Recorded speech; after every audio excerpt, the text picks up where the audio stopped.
Yeah. Yeah. So Okay.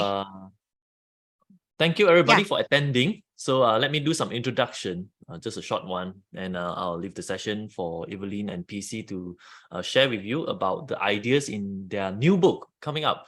It's called the Unlock the Potential, Wealth Potential, Unlock Your Wealth Potential, right? Maybe you want to show the books like the hot out from the press. Okay, Unlock Your Wealth Potential. So this is a book co-written by Evelyn and PC.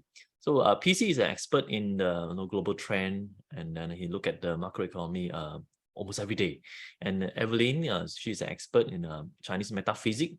So combined together, they have this idea that they're going to share in the book, and then of course they're going to share the best idea in this webinar for you guys to learn a little bit, and then if you want to know more details, of course, pick up the book, right?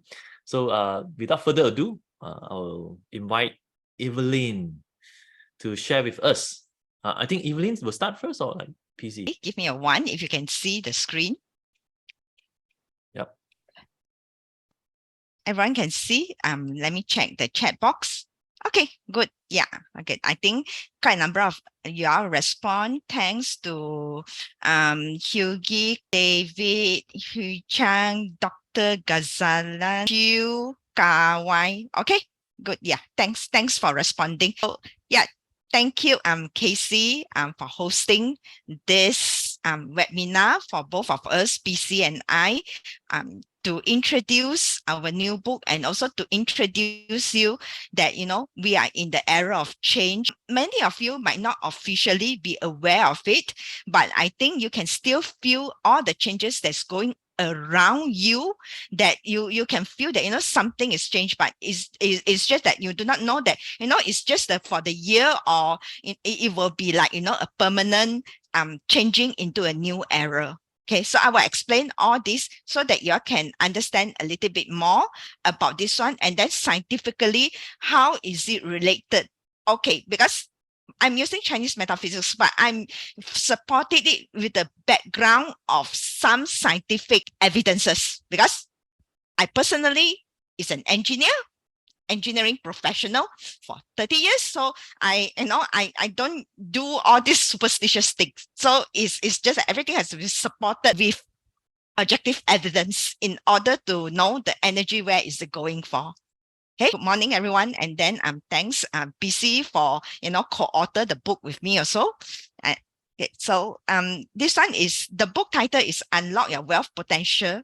And this is a book review. Actually, the book is all about harnessing the power of Chinese astrology. I think for very long, we know that astrology subject, no matter in what culture, they have the capability to forecast the future.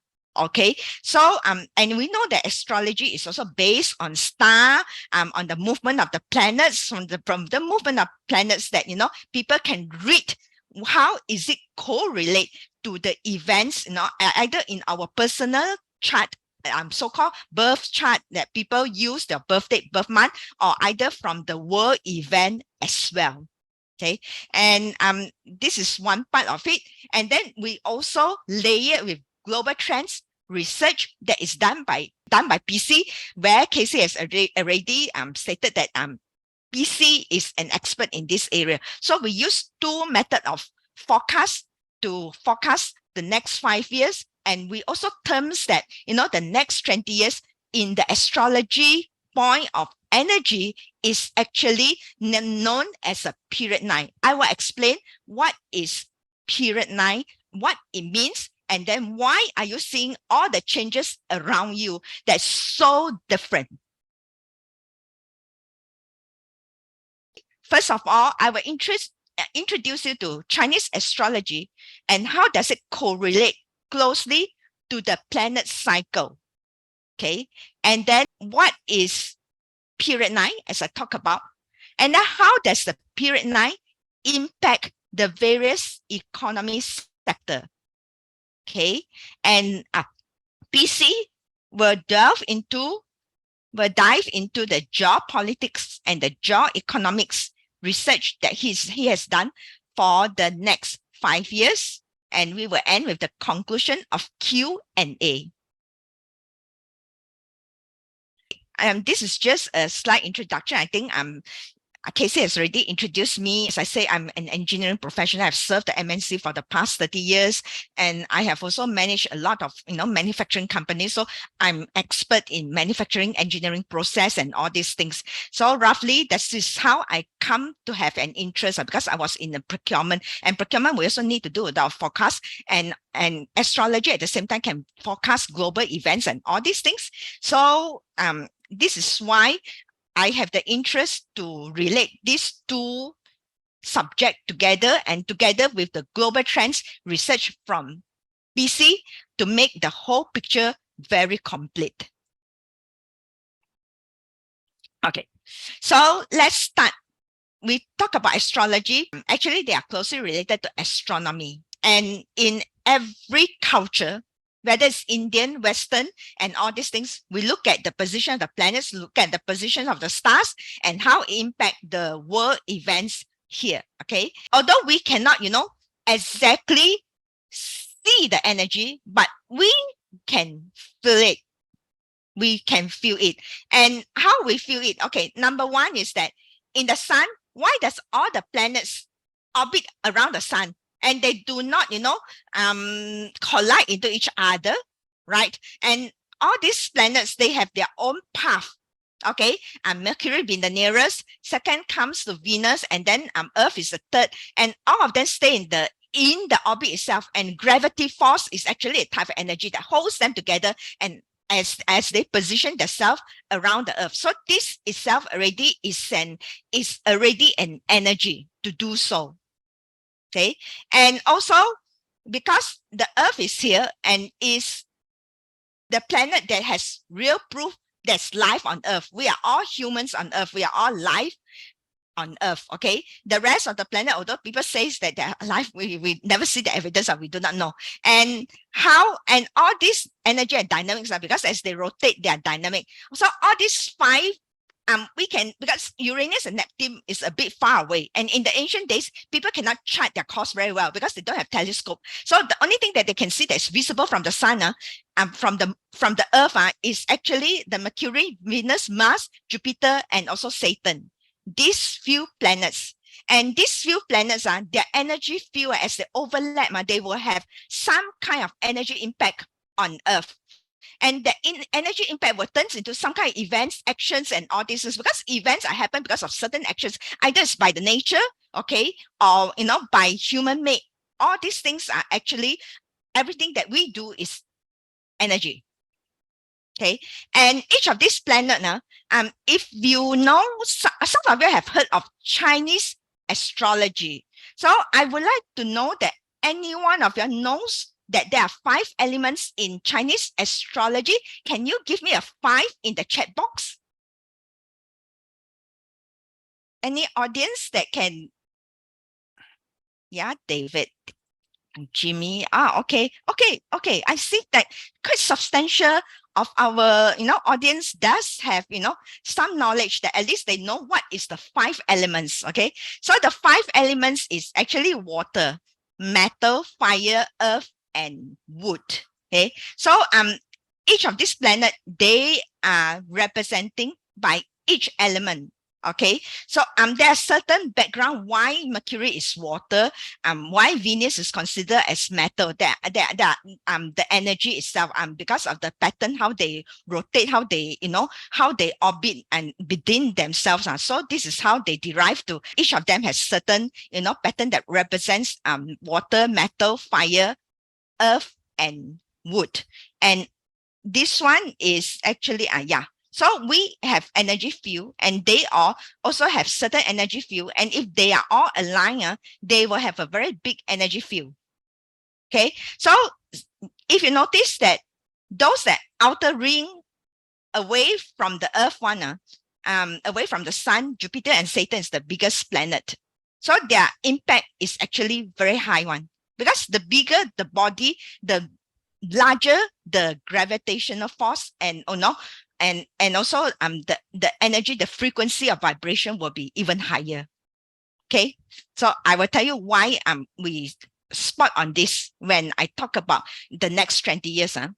So this one, if you go and Google anywhere else in the internet, you can also ask ChatGPT. I asked before also, okay, that these two largest planet, this is for sure a very fixed pattern.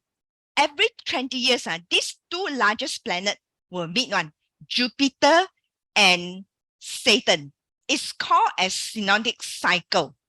Okay, the last time these two planets met now was, I think, in year 2020. That they are very near to each other.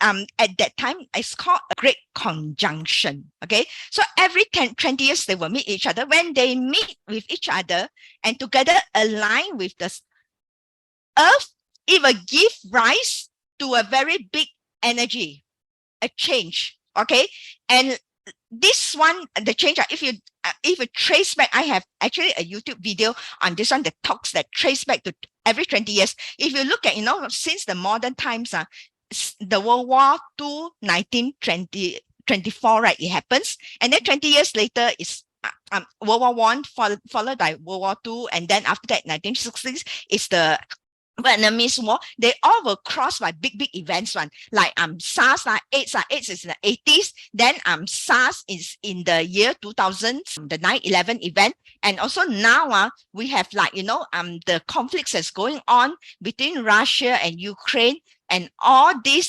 changes that you can see around, that the technology is changing very fast. Especially this year, we have like AI coming in and now become the mainstream. Okay, so all these are marked by big headlines events one.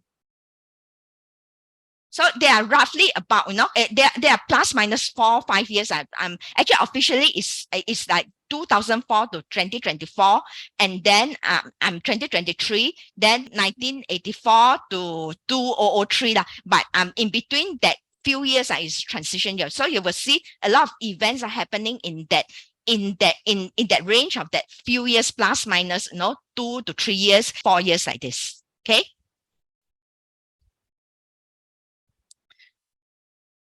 in terms of the Chinese astrology and global trends, from the energy itself, it will give rise maybe to weird weather patterns.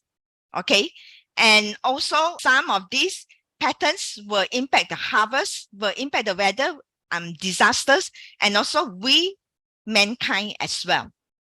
Okay, so this is how Chinese astrology can be actually an ancient art that can actually use to forecast the global trends.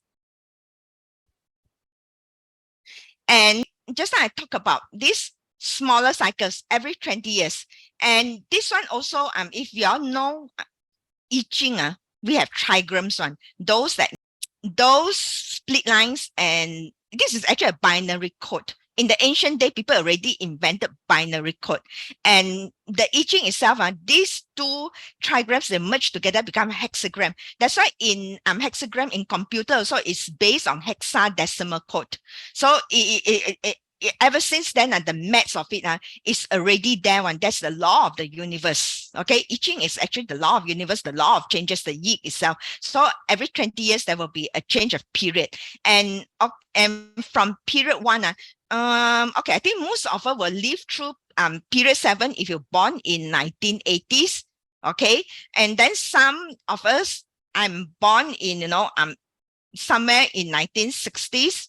Okay, so I lived through period 6. Okay, period 5 is actually considered as the war years. Okay, so all these things all this period, they are governed by an element one and by a trigram one. The trigram will predict how the year, how the 20 years goes. Okay, so this is how we predict. All these 20 years is this small cycle, the great conjunction or the synodic cycle of Jupiter and also Saturn. We also have between that 9 period. I think none of us will ever live because this is 180 years, and none of us, if I'm lucky let's say we are lucky, we can live through at least 4 periods. Okay, so in this also, we have the sub-yuan again. Okay, we call it, and then it's a 60-year cycle. This one, we will have more alignments of the planets. Not necessarily exactly which planet, but they will align to a certain degree.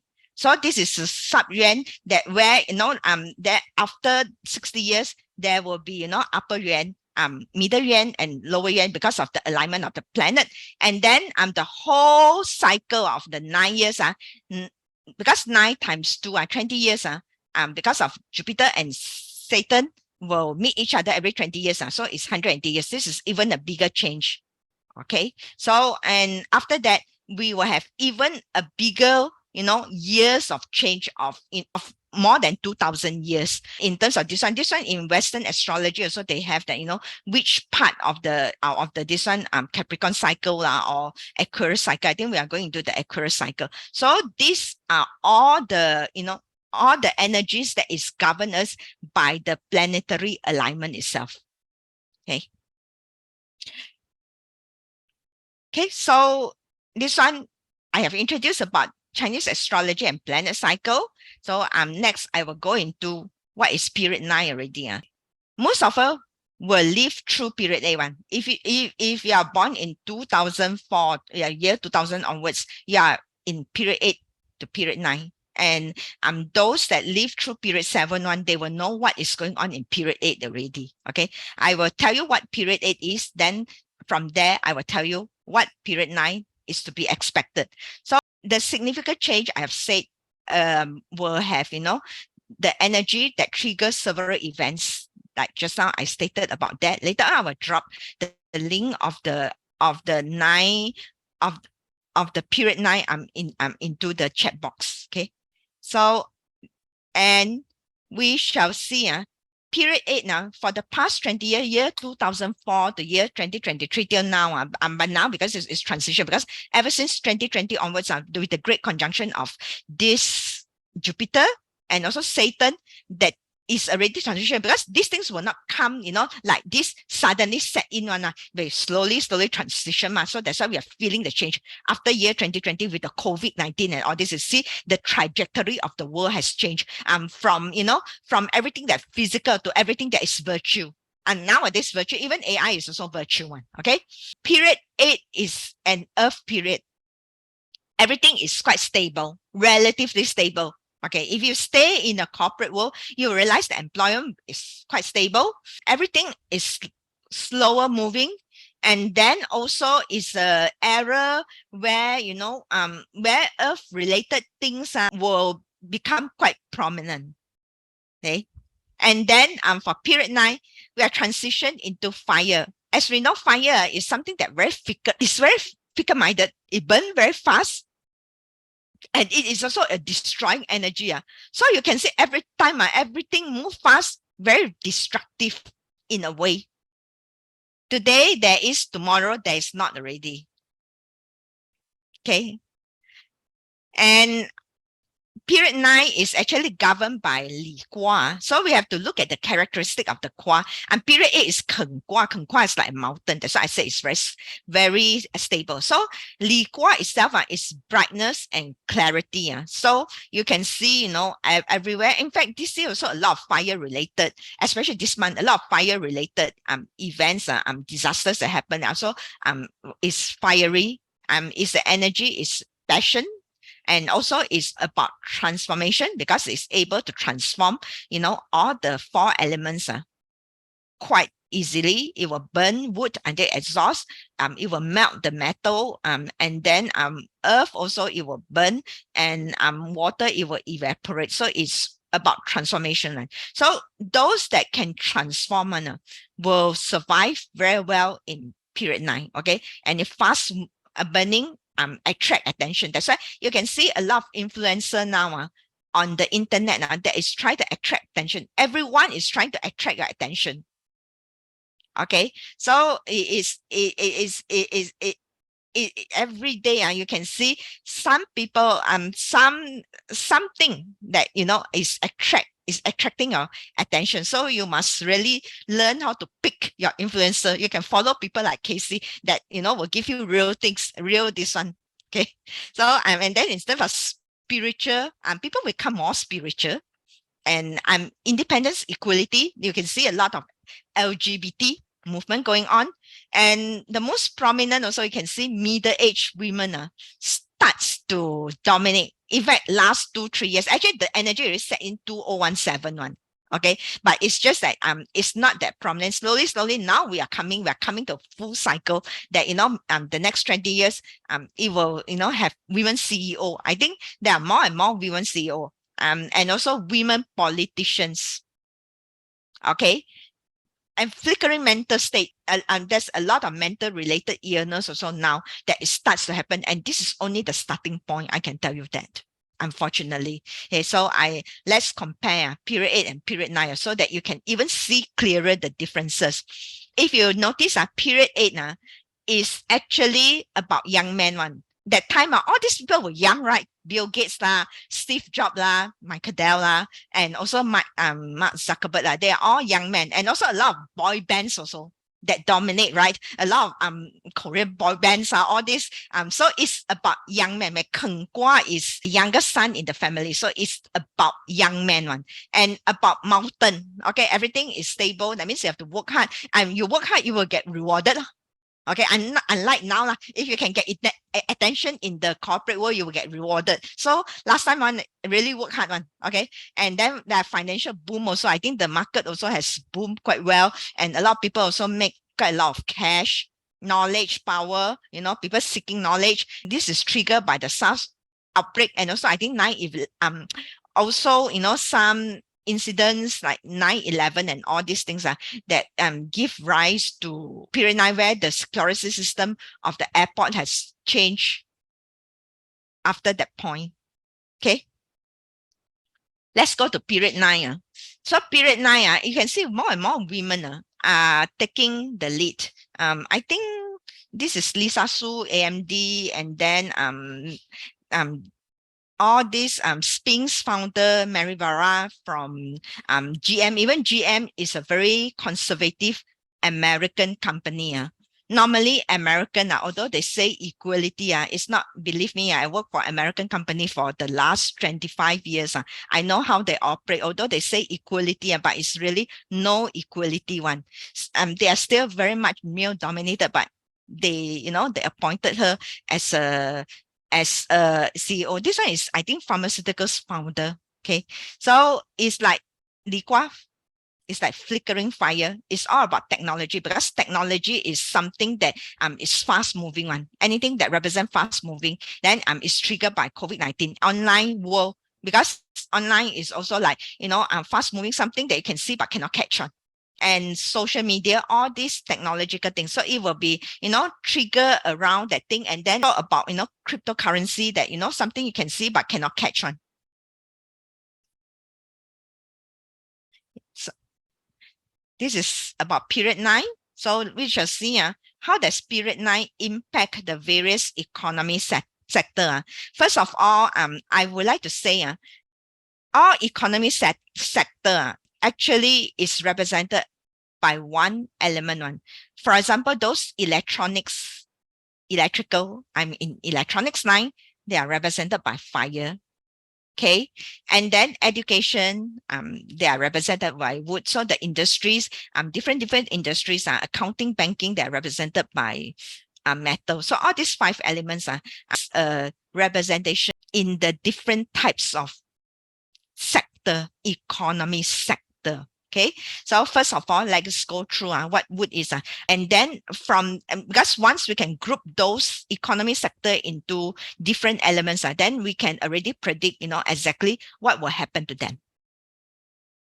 Okay, the most group them first, and then you will already predict the dominant energy now is fire. Then you roughly know, what will happen to those sectors. So this one is planet is Jupiter. It represents growth, industries, and then it's about agriculture, anything wood, furniture, fashion, clothing, education. All these are under this economic sector. These are all quite common, but of course there are more, okay, that you can group under the wood one.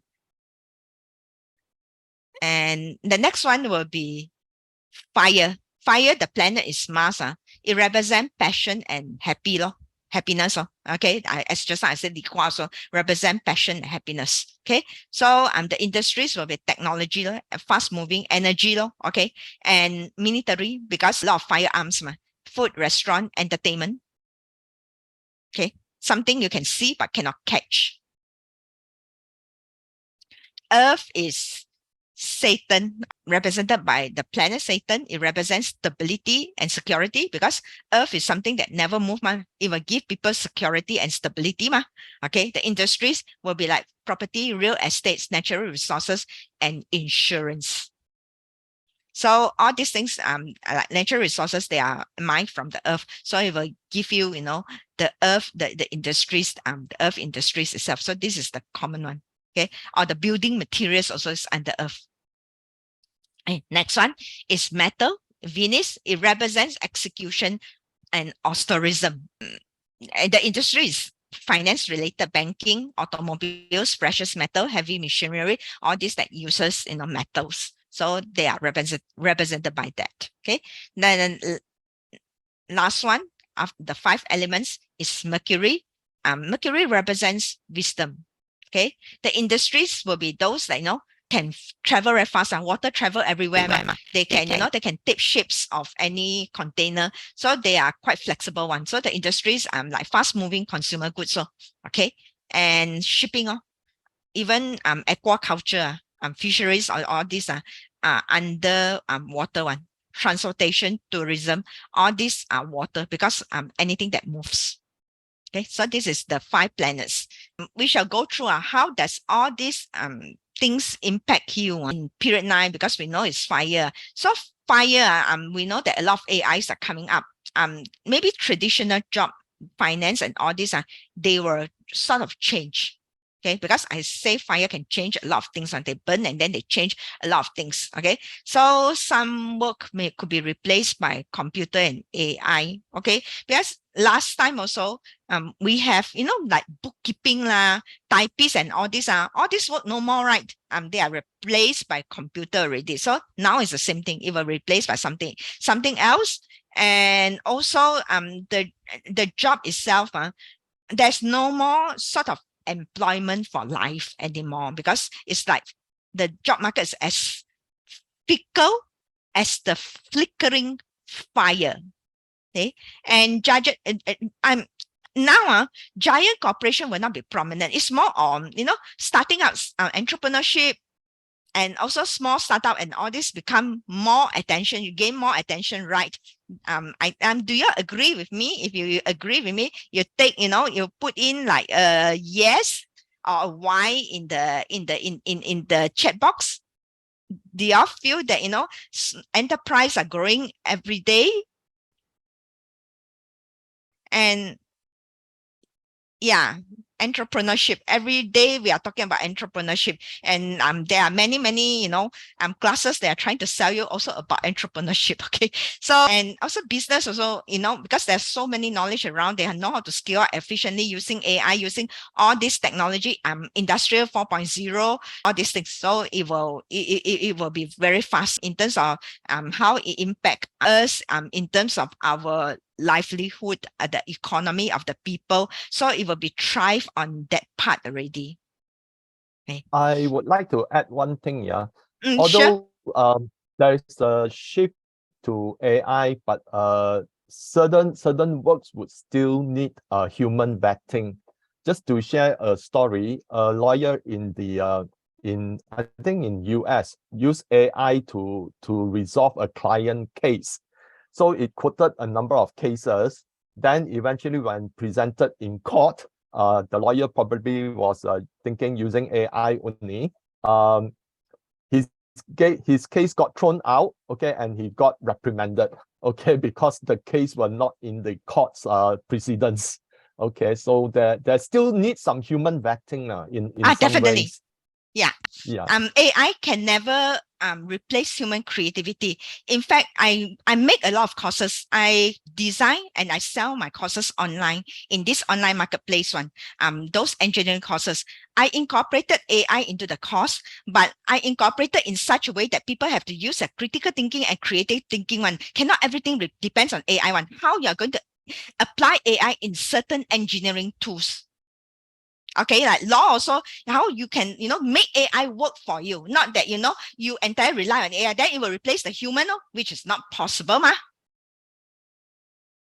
Okay, thanks, PC, for that point. That is a good point. So we must use AI with our own thinking, our own logic mind, that how to use it. Because what AI give you might not be 100% correct one. Even ChatGPT also says, so we have to use our wisdom, because we are the one who know the situation very well. For example, I use certain tools to solve certain engineering problems. So I can use AI to give me suggestion. But in the end, I have to still screen up based on my own situation, because I'm really in that situation. I know how to use that, how to tap into the AI to work for me, to work, to work for my students. Okay. Yeah. Okay. So all this thing, as you say, is a book review. All these things I've shared with you. Actually, you can get a free chapter, for download in this landing page. Later on, I will give you the landing page link. You can go and download a free chapter from this book, and you will know also the content of this book, and then you can roughly get a feel of this book, how the intention of it is to help to harness the power of Chinese astrology. And we are going to the first 5 years first, because the trajectory might change after the first 5 years. So this is why we look into that. Okay. So I think that's it for my sharing. I think PC, can over continue to from you. your slide. Yeah. You just carry on from there. No need to Okay. change sharing. Okay. Yeah. Okay, because I need to copy the link. It's okay. Never mind. You just continue from there. Actually, your slide is not that many. Yeah. Okay. So I think Evelyn touched a lot on the period 9 based on Chinese metaphysics. So we try to match what is happening on the global trends with what the metaphysics science are telling, and the similarities are actually pretty uncanny, to put it in such a way.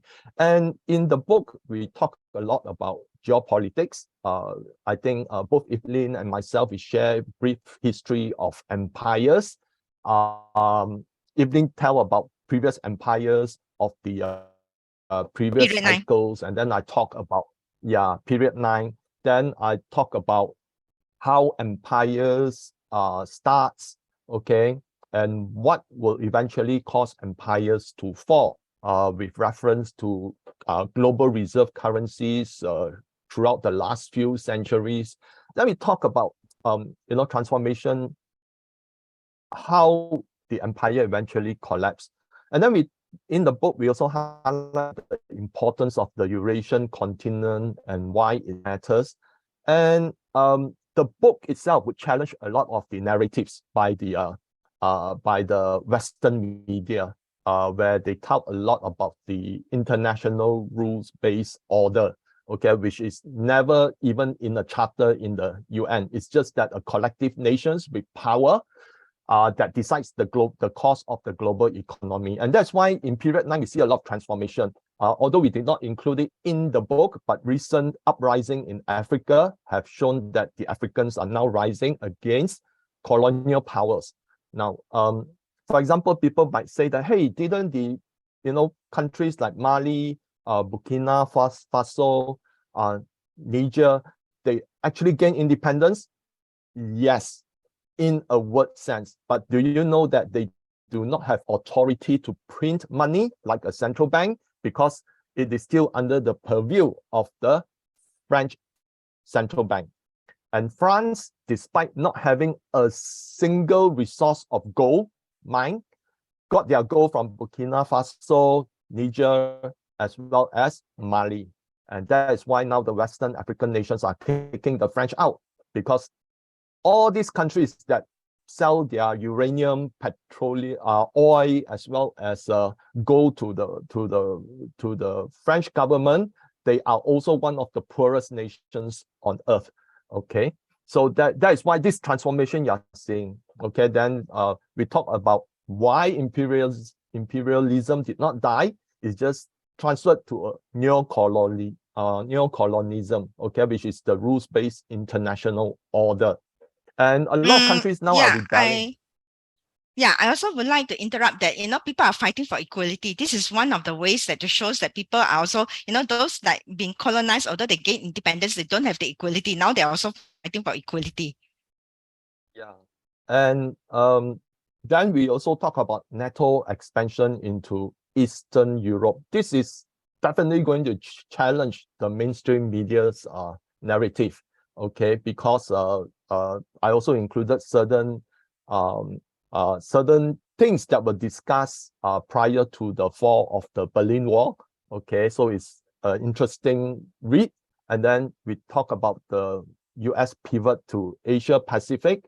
And why I use Asia Pacific and not Indo-Pacific. Now, that is how the rules-based international order, okay, the G7 group want to change the narrative.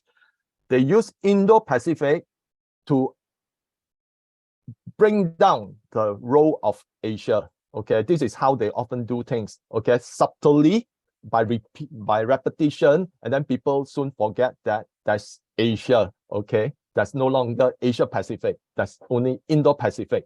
Okay, so we talk about US pivot to the Asia Pacific and why. Okay, there's a lot of reading materials there. So in understanding the geopolitical, how the geopolitics work in various regions, we will also understand why the entire Eurasian continent matters. Then we talk about the role of BRICS and why it matters to the global South. Okay, and recently, we saw the BRICS bringing in another 6 countries with huge dominance on global gas reserves and also the global oil production as well as global oil export. If you want to read more about it, you can go to my Facebook page. I've written something about BRICS recent meeting, okay, which I couldn't include in the book because the book was ready for printing and all those based on data around May, June, okay, and by June we have to rush it to do the typesetting. So some events I predicted are coming true, okay, except that may not be in the detail that is being introduced. Now, for those who have followed me through Casey Lau's webinars, I've been talking about BRICS. I've been talking about emergence of a new multipolar world, I think since 2018, and all these are eventually playing out. Then we talk about why the risk of conflict has escalated, all within the geopolitics confinement within the book. Okay, next. Evelyn, can you put on to the next slide? Okay, yeah. Is it this one? Okay. Yeah. So in the book also, we talk about the geoeconomics. Now, previously, we talked about regional economics, a country economy, or even a collective nations of economies, like emerging economy, emerging market economies, developed economy. Now, the main topic is geoeconomics because somehow the economics of countries are now in larger collective blocks. Okay, it is also a merging of geopolitics into the economics, and therefore, we talk more on geoeconomics. So we talk about the brief history of global reserve currencies, as I mentioned, a snapshot of how emerging market economies are faring. We have a list of how countries have fared over the past 20 years, if I remember correctly. Then we talk about the rise of China and how the country has cornered multiple high and future tech applications. Now, some of you might not know, but then China right now is leading the US in the latest technology patents, okay? That they corner, I think, close to more than half, definitely, okay, of patents in future tech applications. And if you read along, then you know why the US want to pivot to Asia Pacific. Then we talk about US sanctions and why it won't work. For example, US sanctions on China on advanced chips and all those. And how many of you have have come across recent news of what Huawei did? Give me a one if you have read about what Huawei recently did. Yeah. So you are aware, okay? Despite not having high-end chips, Huawei actually produced a 5G phone with ability to communicate directly with satellite, okay, using their own proprietary stacking technology, and working with SMIC, okay, which already have a stacking process called N+2, but then it has not been perfected. But I think Huawei came along and together they work out and they managed, okay. So right now, you know, because of that, the US is, you know, instigating Netherlands, Japan to actually ban export of equipment to China. And, you know, but China will turn the tables eventually because there's news that Huawei is working with Changchun University to deliver a prototype EUV, okay? So if China's EUV is proven to be applicable in the domestic market, then ASML would have lost a major customer. So what the sanctions did is to encourage China to double their efforts, okay? And because of the US anti-China policy, a lot of the Chinese scientists are now moving back to China, okay, with experience that they've gained in the US. And we have also seen that one Chinese company would come up with its own etching machine, which would actually destroy Lam Research whole, okay, in the etching equipment market in China, where eventually it may take the entire share. So no need to talk much. The US banned the Chinese aerospace from participating in the International Space Station, and within 10 years, they have now the Tiangong space station. So we talk about the BRI and INSTC and why they are important. Some of you might have learned about what's the BRI, but if anyone have learned what is the INSTC, give me a one. Okay, I'm sure a lot of people is not aware of what the INSTC means, but in the book you will discover why is it important, and then a lot of the pieces would actually fall into place for what the European Union is doing, as well as the US is doing through NATO. Okay, then we talk about BRICS and the dollarization. You will realize that a lot of the prediction that is in that chapter itself is coming true. Okay, then we talk about how the BRICS Plus trade in local currency works and how it evolve. Now, this is based on before the BRICS summit, and you will see that there's close similarities with that. Then there's along the way, we also talk about introduction of CBDCs. Now, CBDCs are central bank digital currencies, okay? And it could change the way that we transact in the future, and how that CBDC would eventually have more dichotomy, have a dichotomy of versions, okay? Because one will be led by the BIS, IMF, and the other one probably would be the BRICS countries. But in all this, then we talk a bit about Bitcoin and such. So it is a very all-encompassing book, touching on as many possible trends that we can identify, okay? Especially within each chapter, whether it's the metal element industry or fire element industry, we talk about the changes that will take place, the transformations. And in that, okay, we will highlight certain industry.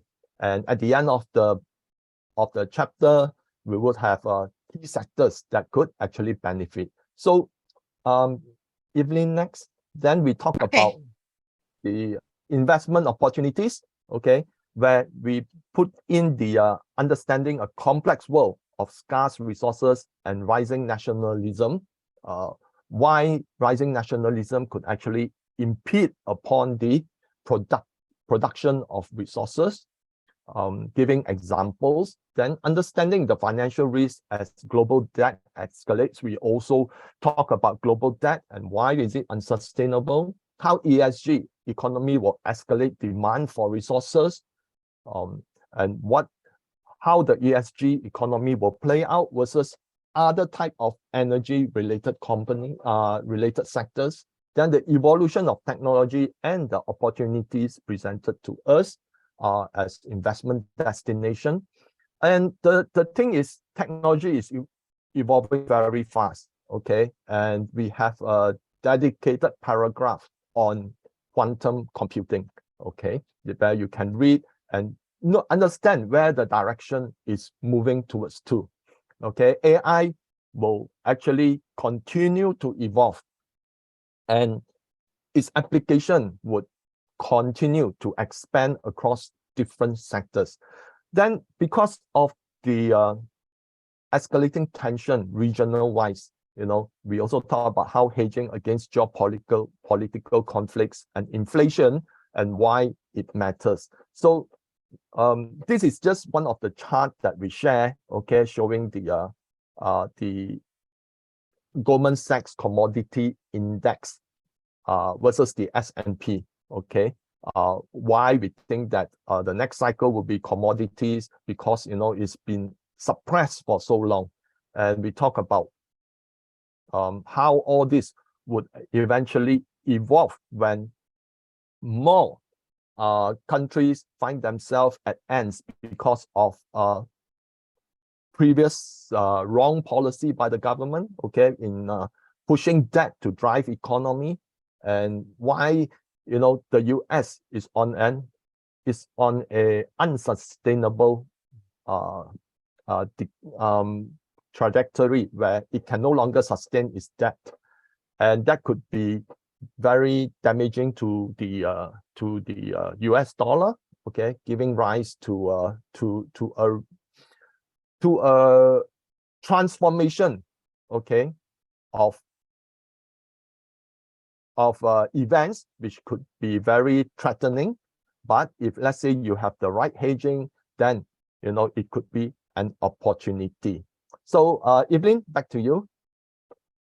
Okay. So yeah, here we also would like to, I have dropped the free chapters of the book that is available for download, and we also have a good news for you that in this book actually you can find the answers of what are the sectors. We will give you the guideline on what are the best sectors to invest in the next 5 years, okay, to sort of optimize your profit, a guideline itself that is in the book, in the chapters of the book. And because we will tell you the reason why behind it, how we analyze everything, so that you will have a background that what is it, and you can also know that what sort of elements, industries that you should focus on in the next 5 years, in fact in the next 20 years. So the good news is that we have a special offers for all attendees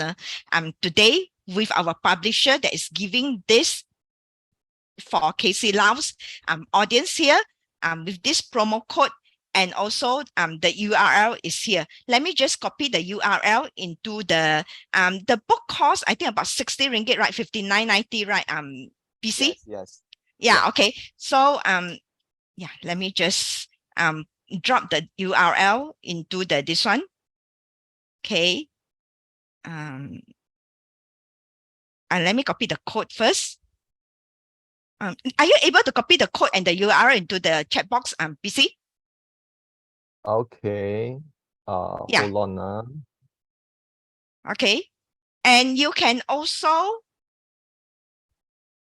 unlock, you can also find us in the book launch where both PC and I'm based in Penang. I especially travel to KL for this book launch in KL, which is in the popular flagship store, IPC Shopping Center on the 10th of September. Let's make a date with all the audience here that on the 10th of September 2023 to drop by and, see us from 3 to 4:45 p.m. at the popular flagship store at the IPC Shopping Center. Where is it? In Damansara, right? Yeah, it's in Kota Damansara. Yeah, okay. So I hope to see all of you there as well. Okay. The code you copy not? Hold on. I'm trying to, once I exit, I need to get back into the Zoom. Okay. So and if you want our, you want to follow our work, you also can follow our YouTube channel as well. Here both PC and I has a YouTube channel. So let me just copy down our YouTube channel, and some of the things that I say about the 5 elements and the industrial sector is actually in the YouTube channel. Okay. So let me just exit. Yeah. So we are ready to take questions and answer from the audience.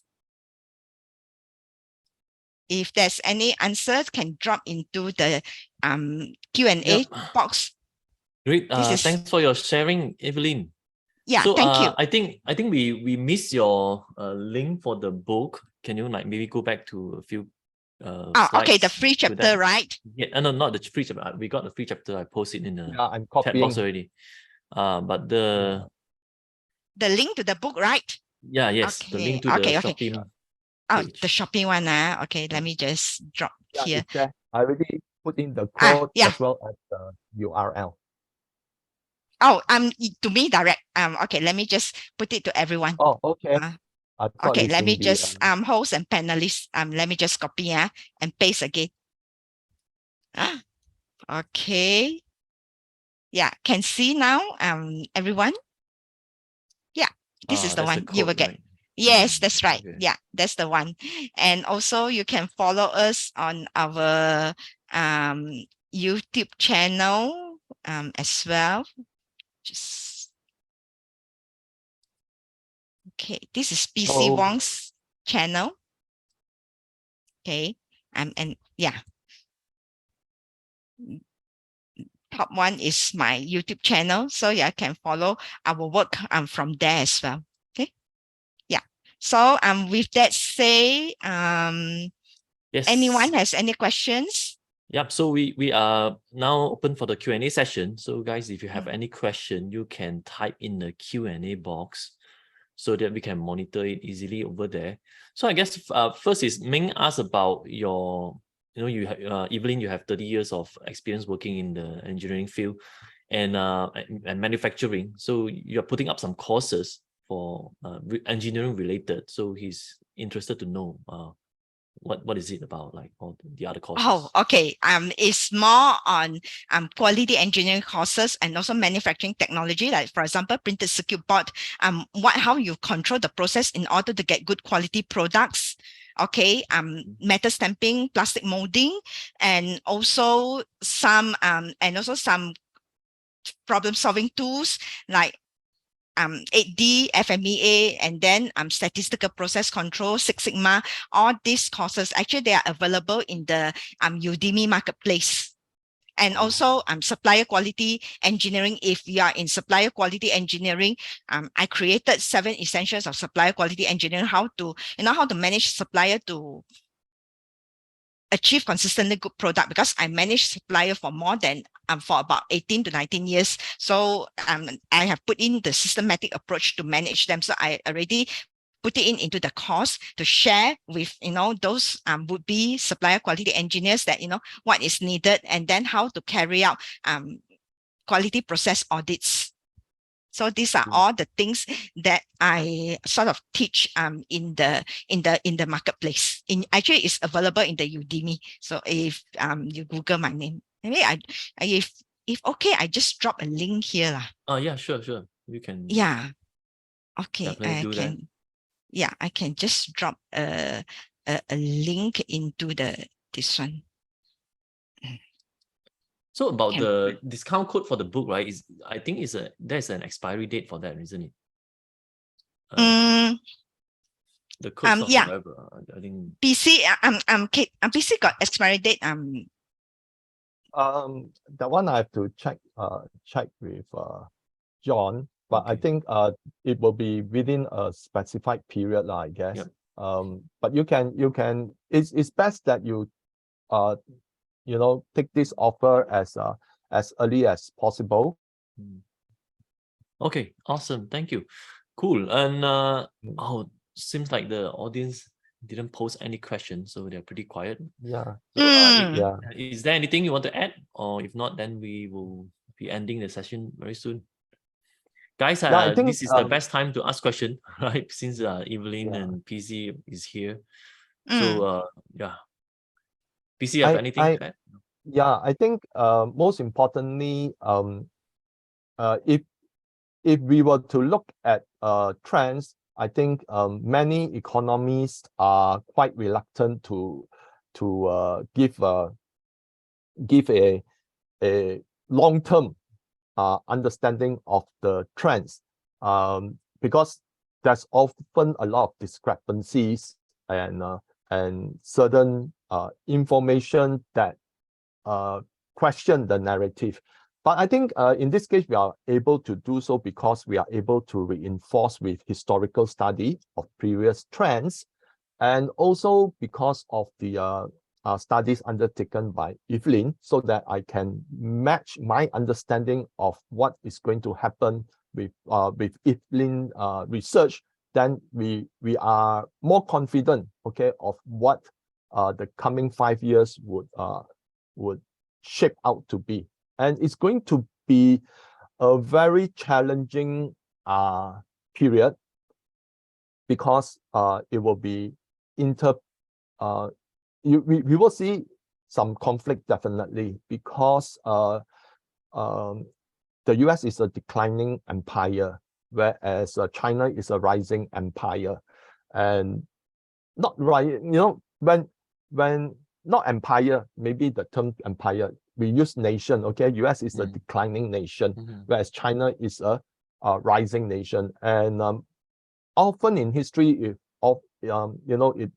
winds up with conflict, and sometimes it's military conflict, as historical trends have shown.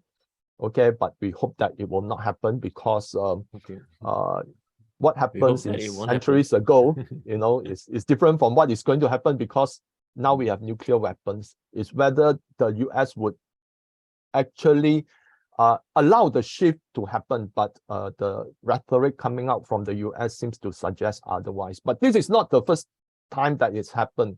If you go back to history, in 1980s, Japan was number 2, and then the US did everything it can to destroy Japanese economy. And the reason why Japanese have to bow down to the US demand is because the US have military bases in Japan, and that is, and since then Japan has seen 40 years, almost 40 years of deflation. So right now, the tables are turned, so it's going to be very interesting. Yeah. Stephen have a question about period 9. This start next February 2024. Okay, actually period 9 already started in 2020, ever since the great conjunction of this one. But the official date is on February 4th, the next Li Chun. That is so-called official. But actually this year we are already more or less 90% into the period 9 already. Okay, so slowly the energy will set in. Maybe in 2020 it will be actually 2007. We're already less than 50% in the in the period 9, and with the great conjunction, maybe if you want a figure, maybe about more than 50%. And as the years goes by, for the last 3 years, we are every year we are moving closer and closer in the period 9. This is how we term the energy, because we cannot suddenly have a straight cut off point. There's no straight cut off point. It's a transition. It's not it's the term transition. Okay. Jason has a very good question. He said, what's the industry? What element industry that will do well in period 9? So what should we focus on? That will not do well in period 9. Okay. We Will not cannot do well. say that exactly which industries that cannot do well. It's just that how those industries incorporate in the elements that will make them do well in period 9. But generally, those industries that will have more problem if they don't keep up to the time will be metal and water industries. Okay. Okay. Okay. Raymond asks, can you confirm that okay. Jupiter is earth element or wood? Jupiter is wood. Wood. The biggest, the leader. Okay. And then Saturn is earth. Oh, okay. Okay. Do you think, Jason, again, do you think the current economic situation in China will affect the rise of China? So I think this is for PC. I think the current economic of China is definitely in the deflation, but deflation right now is good for China. So because China has been, past 20 years was also the earth period, and that was during the real estate boom. So a lot of the China's GDP has been, those strong 10%, 8% GDP has been boosted by provincial government using that to roll over into the real estate. And the China's corporate debt to GDP right now is more than 250%. But the Chinese government is going to save the home buyers, which means they will allow, give funds to the developer to complete the building, but not bail out the developers themselves. Now, why there's a lot of bad news about China is because China is not bailing out the developers.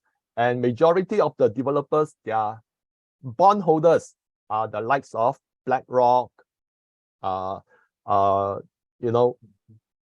other Wall Street companies. So China is not going to bail out the billionaires and allow the real estate to deflate because of several other reasons. Now, one of it is because of the Chinese real estate is too high, and a lot of the population is not having family because of high property prices. So when they deflate it, they hope more people will actually afford property and start a family. Now, this tie back with its falling birth rate.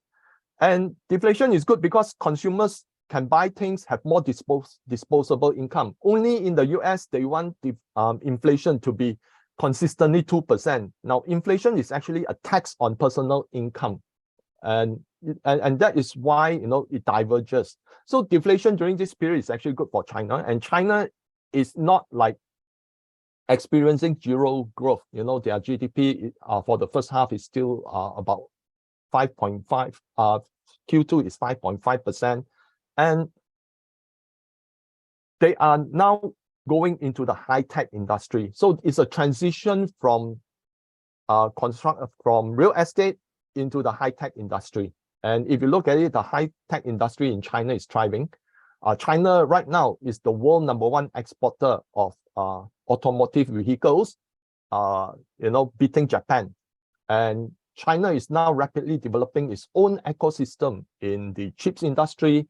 And if they are self-sustainable, then the Chinese industry would be doing quite all right. But in the interim period, it's not going to be fantastic. And people like to talk about US import from China, China export to US is down double digit. It's down. The Americans are celebrating. We are now decoupling from China. And then if you look deeper into the charts, US import from Vietnam and Mexico has skyrocketed.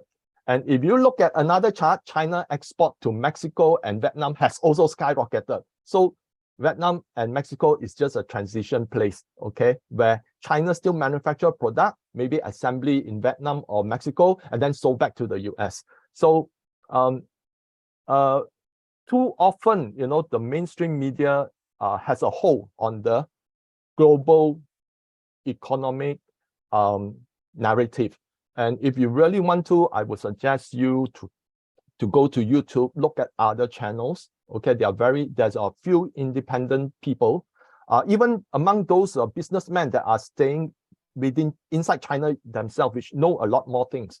And all of them are saying, that the real estate bubble in China is not going to, the bursting of the real estate bubble in China is not going to create another lemon crisis. Why? Because according to the IMF, less than 40% of the total value of real estate are the loans outstanding. The Chinese have paid up more than 60% of their loans. Okay. Unlike the US, when the real estate bubble burst, a lot of people are actually having subprime mortgage. China has no subprime mortgage. If you are able to afford, you either buy it cash or you buy it with a down payment. I think down payment is about 25%, not like the 10%, so that you have to have money to own a real estate. And therefore, the risk of an implosion in the financial market is restricted. Okay. Okay. Thanks, PC, for your elaboration. There are more questions coming in. Yeah. I also have one thing to add. Okay. The dominance of American will also sort of, be suppressed in period 9. In fact, in our book also, we will say that which geographical location will have better, better attention or will gain better this one. Okay, it will gain attention. So it's all also can be predicted from the geographical prediction itself. I think there's one in the chat box asking that, the book launch is in IPC, Yes. in Econo Power Center, Economic Power right? Center, yes. Yeah, Economic Power that's right. Center. Yeah, okay. The one, Yes. It's with, at together with 3 IKEA. p.m. Yeah, Mm. next to IKEA. It's at 3 p.m. to 4:45 p.m. 10th of September.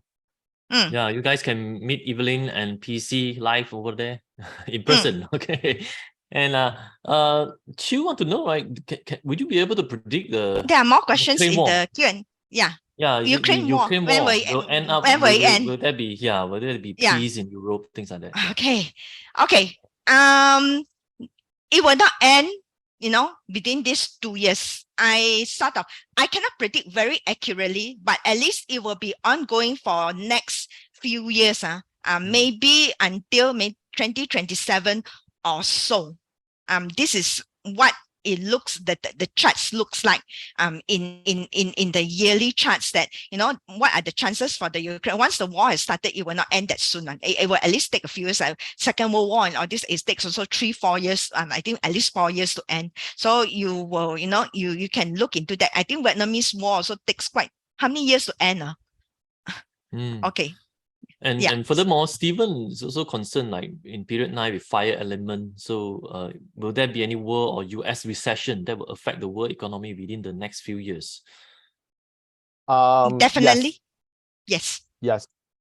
In fact, if you look at the US debt trajectory, it is unsustainable. And just out today, OPEC and Russia will come out with another list, another potential cut in oil production. So oil, if you look at it, the BRICS, the BRICS are rising up against the Western countries because they have no say in the global economy. And right now, the only way to punish them is actually through the oil trade. And more things is going to be revealed in the coming years. But I can safely say that eventually the BRICS will, if I would suggest you go to my Facebook and read, go a few posts down, then there's a topic on BRICS where Lula actually say they are looking at a common currency for transaction. Now, common currency doesn't mean it's a fiat currency. Gold can also be the currency, and very likelihood gold would be accepted by all countries. So then there will be no misunderstanding.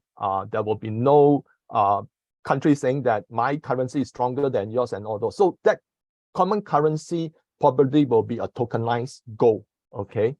And the entire, those, which is why you see a lot of countries that are applying or already in the BRICS nations, they are actually stacking up on their gold reserves, okay? All are in preparation for something. So there's a question about China and India. Well, during the BRICS summit, President Xi and Modi they actually discuss about de-escalating. Now, China not going to India, of course, the Western media says, wow, China is doesn't look up to India, okay? They like to create tension among countries because they know that BRICS is going to overrule their rules-based international order, and they are going to suffer. So they use the media to highlight a lot of negative things. But a lot of on the other side of the SO, if you like geopolitics, okay, you can there are a few writers out there that are constantly writing about it.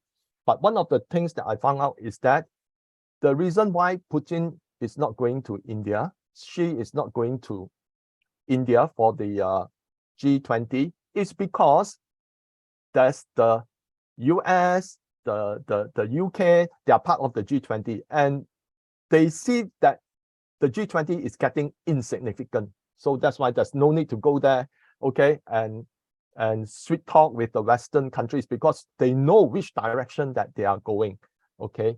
Now, there's a lot of try to get some independent knowledge, okay, about the rather than what is written in the Financial Times, Reuters, and all those. Now, if you really look at the shareholding of all the mainstream media, the entire global mainstream media is basically owned by just a few persons, okay.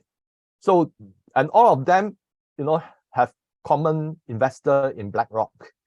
So, you can see that because they hold the narrative, so they will always want to come up with news that are very negative because it's always been the Western way of narrative to divide and conquer. Okay, make tension so that it's easier to handle. When people suddenly lost confidence in certain countries and all those. So you very importantly seek independent writers' view on all this. And one of the writers that I often follow is actually Pepe Escobar. So he's a person who has been throughout the Eurasian continent. He's well versed in the politics of Middle East, Central Asia, what is happening in Europe, what is happening around in China. So these are the people that have very high intellect. They are able to discern things, okay, and then you will realize that a lot of it is very narrative driven, okay. Okay, yeah, I think there's a questions from our audience here. Says that whether during the book launch there will be discount. So far, our publisher has not given special price for the launch, but this special price is for Casey's audience here. What I would suggest is that you can buy at a special price of 8 ringgit discount, and then you bring the book over during the launch. We will autograph for you, so on, no problem. Especially for Casey's Sure, of course. audience. Okay. But I actually, we also depend on whether the bookstore allow it. But then we can always go outside and sign certain copies later. Oh, okay. At, I have not thought of that. Sorry. Sorry. Yeah. So if there is, just let us know. Then maybe we can later when the session is done, we can sign it at a place outside. Okay? Because there is a bookstore that we are doing the promotion. So sorry. Yeah. Okay. Yeah. But Understood. Okay. So maybe one last question. This is also by David. He said is New Zealand and Australia considered included in the countries that will benefit from period 9? What will happen is that I think the Fed has no option but to go into massive QE. In fact, there is already a stealth QE. You know that a lot of the US banks, they have been downgraded because their balance sheet are all being destroyed by the higher yield, okay, which means the bonds, US bonds that they held in their balance sheet the value has been destroyed. And then the Federal Reserve with the FDIC, they come up with a loan, okay, to boost up the balance sheet. Now that itself is already a stealth QE. And what do all these banks do? Their balance sheet has been declining. Right now it's on par. back to their normal value, and then they leverage on this balance sheet, to do speculation again. So sooner or later, the US will run out of ability to manage its debt, because by end of Q3, the US interest payment on debt will exceed 1 trillion. But at the same time, between now and then, until 2024, the US, or put it to 2025, okay, the US will need to refinance about 14.7 trillion of their debt. Now, the US debt currently is at 32.7 trillion. What do you think will happen when you have another 14.7 trillion debt that must be refinanced? Well, I did a calculation recently, and by the end of 2025, the US would have paid about 1.6 trillion in interest on debt. Now, that is almost 40% of their tax revenue. So there's no way that the US would survive, okay, and without causing a default in the government. Because even based on today's value and interest payment on debt, the US has no more money to pay for maturing debt after they deduct Social Security, Medicaid, defense spending, interest payment on debt. They got no more money. So every new debt has to be refinanced by every maturity on the debt has to be refinanced by new debt to pay off the maturity. So that's why the debt will keep on escalating. And as the Fed continue to increase interest rate, how can the government survive? So eventually, I think sometime next year, and this is also together with other macroeconomists, they also concur that sometimes next year, the Fed will have to undertake massive QE. And when there is massive QE, the US dollar would drop. And if, let's say, the US dollar drop, resources would actually skyrocket. And that would benefit the commodities market. And if you look at period 9, they are separated by region. And period 9, if let's say China is growing, okay, to a certain extent, Japan and Korea will also benefit. But if we go further down to the southern hemisphere, that's where lies Australia and New Zealand. So any commodities boom will actually be good for Australia. Okay, so hope that answers the question. Great. So thank you. And let's take on a final question from Daniel. So Daniel is asking about the Chinese period okay. 9. Is it backed by scientific data or pattern or high probability? So okay, how let me just answer. Yeah, let me just answer that question by Daniel. If you want to talk about those scientific data of study of period 9, based on the Western world that published in the scientific journal, definitely no lah, because Westerners will not have any concepts of the change of yeast and all these things. However, we can study the data ever since from the dawn of human civilization, that all this transition, all this planetary alignment, that it happens that with an event. And why we pick on Chinese astrology, although every other cultures studies the same stars, Indian culture, even Muslim, even I think the Westerners, they have horoscope and all this. Why we pick on Chinese? Because we also study the same stars. The Chinese also study the same stars, because Chinese has a very, very clear record, or I would say is that they have a more detailed records on all these events correlate to the movement of the stars, which we can use today to check on what was the past.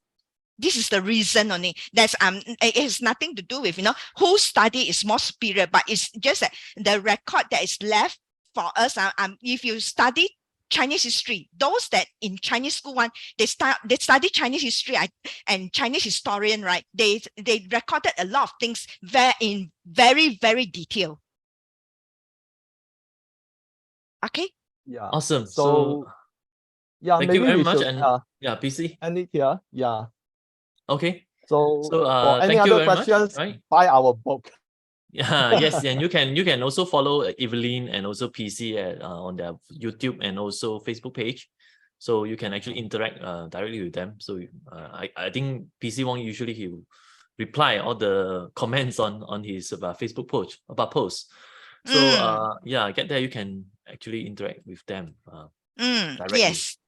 Yeah, So that's right. thank you very much for attending, and we are looking forward to having you all attending Evelyn and PC's book launch at IPC, Popular Bookstore. So wish you all the best, Evelyn and PC. I hope your book Yep. will do well. Thank you, Casey. Thank you, And Casey. also readers, you will get a bunch of knowledge and guidance from the book from Evelyn and PC. So thank you very much, and we will talk to you Yeah. again soon. Thank you, the audience today, for attending this session. Yeah. Also, Thanks for logging in, and we hope to see you at the book launch. Okay. yeah. Okay. Bye bye. Bye bye. Bye bye.